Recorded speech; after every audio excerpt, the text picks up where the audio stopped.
Good morning, ladies and gentlemen. Today I'm going to talk about discover yourself. Ever since the accelerated development of human civilization, perpetual scientific discoveries of nature had accompanied mankind all along the journey. It was by discovering the world around us that human beings have been able to lead a more sophisticated life. However, as G.K. Chesterton once said, one may understand the cosmos, but never the ego. The self is more distant than any star. Thus, our life is a journey of unrelenting efforts to discover more of ourselves. When I was 6, I constantly pictured myself as an elegant and skilled pianist, rendering Chopin's Nocturne beautifully on the stage, receiving warm applause after my performance. However, as I furthered my piano lessons, it was hard to be oblivious of my non-gifted skills. Sometimes I couldn't help but have this feeling of despair when I woke up to the reality and discovered that my goal was unrealistic. Brutal but real. It was the first time I had discovered that I couldn't have it all. When I was 12, I thought the coolest job in the entire universe was to be a surgeon. I spent hours and hours watching the drama Grey's Anatomy and couldn't help falling in love with the kind of life those doctors lead on the screen. I was utterly mesmerized by the scalpel and all those fancy medical terms they use. However, I stopped dreaming about being a surgeon when I discovered that it was the idea of being a surgeon that appealed to me, not what it truly was. As a result, the dream ended, and I discovered some more about myself. This year, I turned 16, and I could proudly say I do not dream to be, but ascertain to pursue being a lawyer in the future. Since junior high school, I had always been awarded the most eloquent debater in every single debate I participated in. I can not only think logically, but also deliver my thoughts promptly. My huge interest in philosophy also adds to my reasoning whenever I tried to argue on something equivocal. Being aware of the obstacles and hardships on the way to becoming a great lawyer never panics me, for the simple reason that I have this faith and passion in what I'm aspiring after. G.K. Chesterton was absolutely correct. The most complicated part of comprehending the world is the study of the somehow smaller world, ourselves.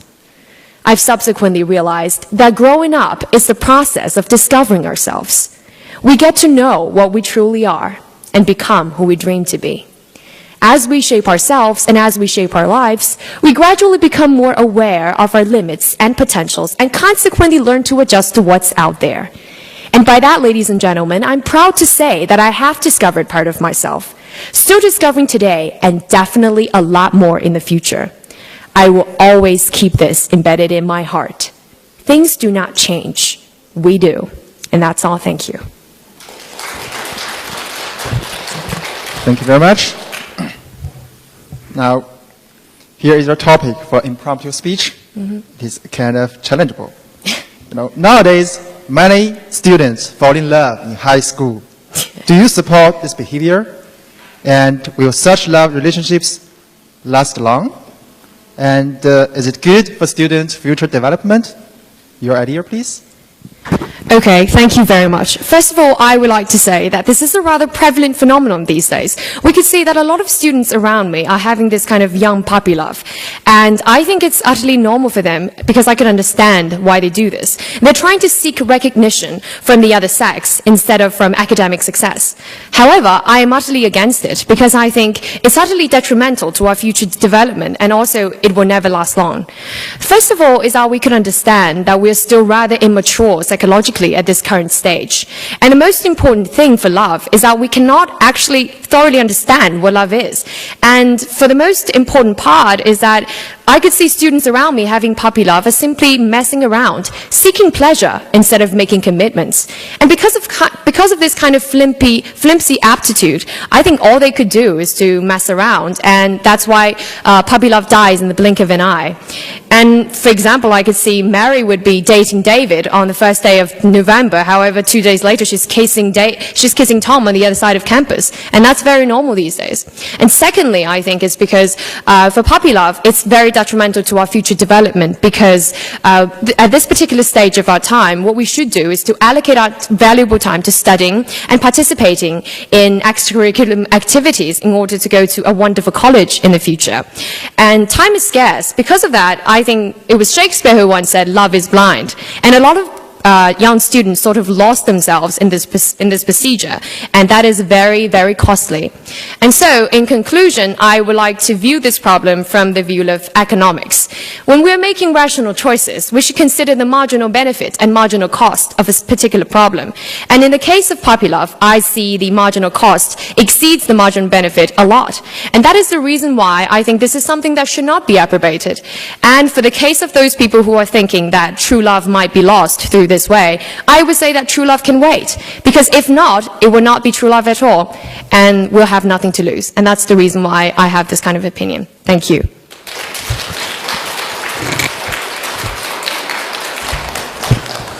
Good morning. Good morning.